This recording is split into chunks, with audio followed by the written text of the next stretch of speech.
একটি ছোট্ট ভুল কিভাবে জীবনের মোড় ঘুরিয়ে দিতে পারে, রাগ আর জেদ কিভাবে সবকিছু তছনছ করে দিতে পারে। আজকের মুভির কাহিনী আপনাকে সেই সত্যের মুখোমুখি করবে।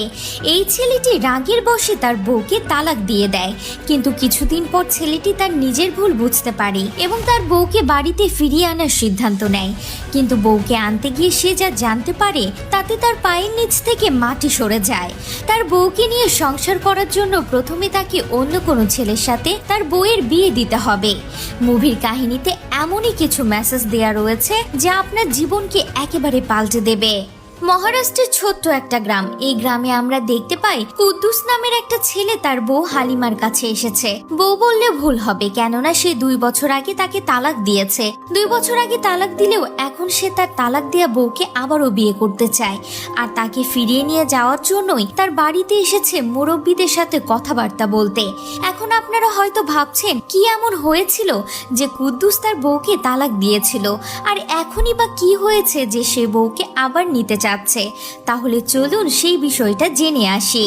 হালিমার বিয়ের পর থেকে তার শাশুড়ি তাকে ছোটখাটো ব্যাপারে অপমান ও গালিগালাজ করত। কুদ্দুস তার মাকে এ বিষয়ে কিছুই বলতো না। একদিন শাশুড়ি হালিমার উপর অত্যাচারের সীমা ছাড়িয়ে তাকে গামলা ছুঁড়ে মারে, যার ফলে হালিমার মাথা ফেটে যায়।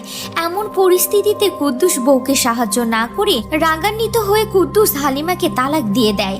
পরে সে হালিমাকে বোঝায় যে তার মায়ের অত্যাচার থেকে বাঁচানোর জন্য এই কাজ করতে হয়েছে এবং সবকিছু ঠিক হলে তাকে আবার বিয়ে করবে। অবশেষে কাঁদতে কাঁদতে হালিমা তার বাবার বাড়ি চলে যায়। পুরো 2 বছর পর কুদ্দুস হালিমাকে নেয়ার জন্য তার বাড়িতে এসেছে, কেননা 6 মাস আগে কুদ্দুসের মা মারা গিয়েছে। এতদিন পর কুদ্দুসকে দেখে হালিমা আর তার মা অনেক খুশি হয়ে যায়। এই সব কিছু শুনে হালিমা ও তার স্বামীর সাথে আবারও নতুন একটা সংসার করার স্বপ্ন বুনতে শুরু করেছে। কিন্তু হালিমার বাবা এই ব্যাপারটাই রাজি হয় না। সে বলে কোনো স্বামী যদি তার বউকে একবার তালাক দিয়ে দেয় তাহলে এভাবে সে আবারও তাকে বিয়ে করতে পারে না। তখন কুদ্দুস বলে, আমি তো হালিমাকে শুধু মুখে মুখেই তালাক বলেছি, কোনো কাগজে কলমে তো তালাক দিইনি। তখন হালিমার বাবা বলে, তুমি একটু অপেক্ষা করো, আমি গ্রামের মুরব্বীদের কাছ থেকে এই বিষয়টা সম্পর্কে জেনে তোমাকে জানাচ্ছি। হালিমার বাবা তার বন্ধুকে জানায় যে তার জামাই কুদ্দুস হালিমাকে তালাক দেওয়ার পর আবার বিয়ে করতে চায়। বন্ধু তাকে একজন মাওলানার কাছে নিয়ে যায়। মাওলানা বলেন, তালাক দেওয়ার পর আবার বিয়ে করতে হলে কিছু নিয়ম মানতে হয়। প্রথমত, কুদ্দুস যদি হালিমাকে আবার বিয়ে করতে চায় তাহলে হালিমাকে অন্য একজন পুরুষকে বিয়ে করতে হবে এবং স্বামী স্ত্রীর মতো সম্পর্কে থাকতে হবে। দ্বিতীয়ত, হালিমার দ্বিতীয় স্বামী তাকে নিয়ম মেনে তালাক দেবে। 3 মাস পর এই তালাক গ্রহণযোগ্য হবে। তৃতীয়ত, এরপরই হালিমা কুদ্দুসকে আবার বিয়ে করতে পারবে। চতুর্থ, এই সময়ের মধ্যে যদি হালিমা গর্ভবতী হয়ে যায় তাহলে বাচ্চা জন্মের পর দ্বিতীয় স্বামীকে তালাক দিয়ে সে কুদ্দুসের কাছে ফিরে যেতে পারবে। তো যাই হোক, এই বিষয়টা পুরো গ্রামে ছড়িয়ে যায়। এসব নিয়ে গ্রামে কথাবার্তা চলতে থাকে।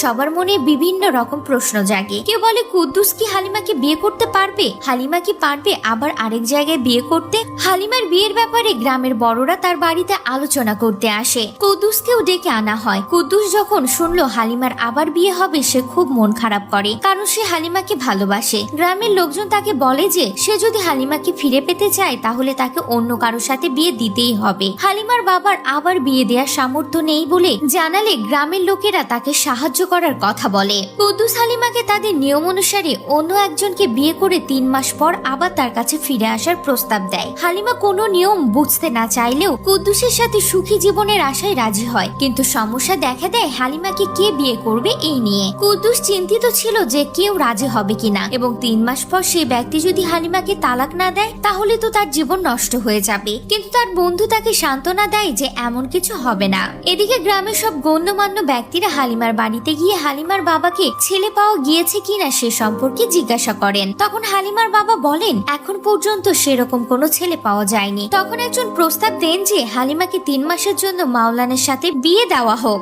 এই প্রস্তাব সকলের পছন্দ হয় এবং পরের দিন তারা মাওলানার কাছে গিয়ে তাকে এই ব্যাপারে রাজি করান। মাওলানা একজন ইমানদার ব্যক্তি হিসেবে হালিমার বাবাকে সাহায্য করার জন্য এই প্রস্তাবে রাজি হন। পরের দিন থেকে বিয়ের প্রস্তুতি শুরু হয়ে যায়। কুদ্দুস বিয়ের কাজে সাহায্য করে এবং মনে মনে আশা করে 3 মাস দ্রুত কেটে যাবে যাতে সে হালিমাকে ফিরে পায়। বিয়ের আগে হালিমা হালিমা কুদ্দুসকে অন্য পুরুষের সাথে থাকার কষ্টের কথা জানায়। কুদ্দুস তাকে বোঝায় যে এটা মাত্র 3 মাসের জন্য এবং এরপর তারা আবার একসাথে থাকবে। হালিমা কুদ্দুসের কথা মেনে নিয়ে মাওলানার সাথে বিয়ে করতে রাজি হয়। হালিমা মাওলানার ঘরে চলে যায়। বিয়ের রাতে মাওলানা হালিমাকে জানান যে এই নিয়ম পালনের জন্য তাদেরকে প্রকৃত স্বামী স্ত্রীর মতো থাকতে হবে। আর এভাবেই চলতে চলতে পুরো 1 মাস কেটে যায়। নিয়ম মতো বিয়ের 1 মাস পুরো পার হওয়ার সাথে সাথে একজন মহিলা হালিমার প্রেগনেন্সি চেক করতে আসেন। চেক করা হয়ে গেলে সে বাইরে এসে গ্রামের লোকজনকে বলেন যে হালিমা প্রেগনেন্ট না। এই কথা শোনার পরে মাওলানা সব লোকজনের সামনে হালিমাকে 1 তালাক বলে দেন। এটা শোনার সাথে সাথে কুদ্দুস আর হালিমা একজন আরেকজনের দিকে তাকিয়ে মুচকি হাসে। হালিমা ও মাওলানা তাদের নিয়মের বিয়ের 2য় মাসে অনেক খুশি ছিল। মাওলানা স্বামীর দায়িত্ব যথাযথভাবে পালন করায় হালিমাও তার প্রতি আকৃষ্ট হতে শুরু করে। মাওলানা সততা ও ভালো ব্যবহার দেখে হালিমা ধীরে ধীরে তার প্রেমে পড়ে যায় এবং তাদের মধ্যে ভালোবাসা জন্মাতে থাকে। কিন্তু 2য় মাস শেষেও হালিমা গর্ভবতী না হওয়ায় মাওলানা তাকে আবারও তালাক দেন, যা কুদ্দুসকে খুশি করে কারণ হালিমাকে ফিরে পেতে আর মাত্র 1 মাস বাকি। অন্যদিকে হালিমা একটুও খুশি হতে পারছে না। তার মনের ভেতর অদ্ভুত ধরনের অনুভূতি কাজ করছে। সে নিজেও এই অনুভূতিটা কিসের বা কেন হচ্ছে সেটা বুঝতে পারছে না। তবু সে কাউকে কিছু না বলে চুপ করে থাকে। সে চুপচাপ তার ঘরে চলে যায়। কুদ্দুস বিষয়টা লক্ষ্য করে ঠিকই, কিন্তু খুব একটা মাথা ঘামায় না। আর মাত্র 1 মাস পর সে তার ভালোবাসার মানুষকে আবারও তার ঘরে তুলে নিতে পারবে। আর এর জন্যই কুদ্দুস 1 মাস আগে থেকেই তার ঘরে রং করতে শুরু করেছে। একদিন হালিমার 2 বোন তার খোঁজ খবর নেয়ার জন্য আসে। তারা দুজন আসার পর হালিমা তাদের কাছে শুধু মাওলানার গল্পই করতে থাকে, যেমন সে কতটা ভালো, কিভাবে তার এত খেয়াল রাখে, কিভাবে তার ছোট বড় সব শখ পূরণ করে। এইসব কিছু হালিমার মুখ থেকে শোনার পরই তার বোনেরা বুঝে যায় হালিমা একটু একটু করে মাওলানাকে ভালোবাসতে শুরু করেছে। ধীরে ধীরে এভাবেই চলতে থাকে। মাওলানা তার কাছে থাকা অল্প কিছু সময়ে তার ভেতরে সব ভালোবাসা হালিমার কাছে প্রকাশ করতে থাকে। আজকে 3 মাসের শেষ দিন। আগামীকাল মাওলানা শেষবারের মতো হালিমাকে তালাক বলবে। রাতে মাওলানা হালিমাকে বলে, কাল আমি গ্রামের সবার সামনে তোমাকে 3য় ও শেষবারের মতো তালাক বলবো, যার পর থেকে আমরা আর কখনো একসঙ্গে থাকবো না। এই কথাটা মাওলানা খুব মন খারাপ করে বলে। তাকে দেখে বোঝা যাচ্ছে তার ভেতরে কি চলছে। তখন হালিমা কাঁদতে কাঁদতে মাওলানাকে বলে, দয়া করে আপনি এই কাজটা করবেন না। আমি শুধুমাত্র আপনার সাথে থাকতে চাই। আমি আপনাকে অনেক বেশি ভালোবেসে ফেলেছি। আমি আপনাকে ছাড়তে পারবো না। তখন মাওলানা তাকে বলে, আমিও তোমাকে অনেক ভালোবাসি, কিন্তু আমি পুরো গ্রামবাসীকে, তোমার বাবাকে, এমনকি কুদ্দুসকে কথা দিয়েছি। এখন যাই হয়ে যাক না কেন, আমি আমার কথার খেলাপ করতে পারবো না। আজ সেই দিন চলে এসেছে। মহিলারা আজকেও হালিমার গর্ভ অবস্থা পরীক্ষা করে। এবারও জানা যায় হালিমা এখনো গর্ভবতী হয়নি। এই কথা শুনে কুদ্দুস খুব খুশি হয়। এরপর যখন মাওলানা মন খারাপ করে হালিমাকে শেষবারের মতো তালাক দিতে যাবে, ঠিক তখনই হালিমা তাকে তালাক দিতে নিষেধ করে আর চিৎকার করে বলে, আমি এই তালাক মানি না। হালিমার মুখ থেকে হঠাৎ করে এমন কথা শুনে কুদ্দুস সহ গ্রামবাসীরা সবাই অবাক হয়ে যায়। তারা ভাবতে থাকে হালিমা কিভাবে এই কথাটা বলতে পারলো। তখন হালিমা তার মনের ভেতর জমে থাকা কষ্টগুলো সবার সামনে বলতে শুরু করে। সে বলে, আপনাদের কি মনে হচ্ছে না যে আমার সাথে অন্যায় করা হচ্ছে?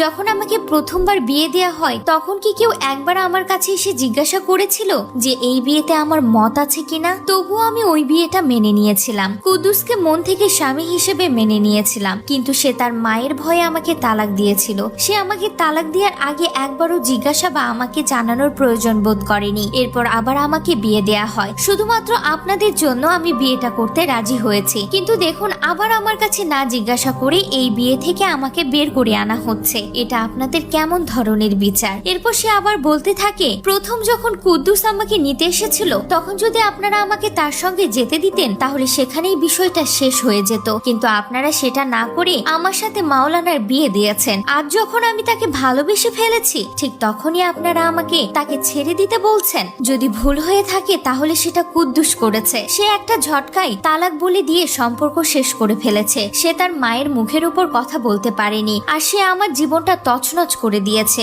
ভুল যেটা করেছে সেটা কুদ্দুস করেছে, আর এজন্য তাকে ভুগতে হবে। এই কথাগুলো শোনার পর গ্রামের লোকজন হালিমাকে বোঝাতে চেষ্টা করে। তারা বলে, না, এই বিয়ের কিছু নিয়ম কানুন আছে যা তোমাকে পূরণ করতেই হবে। মাওলানা একজন সৎ মানুষ। সে পুরো গ্রামবাসীর কাছে কথা দিয়েছে সে তোমাকে তালাক দিয়ে দেবে। বেশ কিছুক্ষণ ধরে এরকম কথাবার্তা চলার পর মাওলানা যখন শেষবারের মতো তালাক দিতে যাবে ঠিক তখনই কুদ্দুস তাকে বাধা দেয় আর বলে, না না মাওলানা, আপনি তালাক দেবেন না। আপনি তালাক দিলে হালিমা আমার কাছে চলে আসবে ঠিকই, কিন্তু সে আমার কাছে থেকেও আমার হবে না। তাছাড়া সে কখনো কখনো আমাকে ভালোবাসতে পারবে না, কেননা সে আপনাকে ভালোবাসে। হালিমা ঠিকই বলেছে, আমি অনেক বড় ভুল করেছি, যেহেতু ভুল আমার তাহলে সেটা শাস্তি তো আমাকে পেতে হবে। হালিমা এখন আপনাকে চাই, আর আমার খুশি সেখানেই যেখানে হালিমা খুশি। আমি চাই আপনারা দুজন একসঙ্গে অনেক ভালো থাকুন, আর এই জন্য আমি আল্লাহর কাছে সব সময় দোয়া করব। এই কথাগুলো বলে কুদ্দুস চুপচাপ সেখান থেকে চলে আসে, আর এর মধ্য দিয়ে গল্পটা শেষ হয়ে যায়। সমাজের খুব গুরুত্বপূর্ণ একটি বিষয় মুভির কাহিনীতে তুলে ধরা হয়েছে। কুদ্দুস যদি প্রথম থেকে তার মাকে একটু বোঝানোর চেষ্টা করত, অথবা হালিমাকে যদি তার মায়ের কাছ থেকে একটু দূরে রাখতো, অথবা তালাক না দিয়ে যদি তাকে কিছুদিনের জন্য দূরে রাখতো, তাহলে এরকম কিছু হতো না। জেদের বশে বা রাগের বশে নেওয়া কোনো সিদ্ধান্তই কখনোই ভালো না। তো আপনার কি মনে হয় সেটা অবশ্যই আমাদের কমেন্ট করে জানাবেন। আর অনুরোধ রইল, কখনো রাগের বশে বা জেদের বশে জীবনের কোনো সিদ্ধান্ত নেবেন না। ভিডিওটি যদি তোমার ভালো লেগে থাকে তাহলে অবশ্যই একটি লাইক করে দিও। এমন আরো সুন্দর ভিডিও পেতে চ্যানেলটি সাবস্ক্রাইব করে রাখো, আর কমেন্ট করে জানিয়ে দিও আজকের ভিডিওটি তোমার কেমন লেগেছে।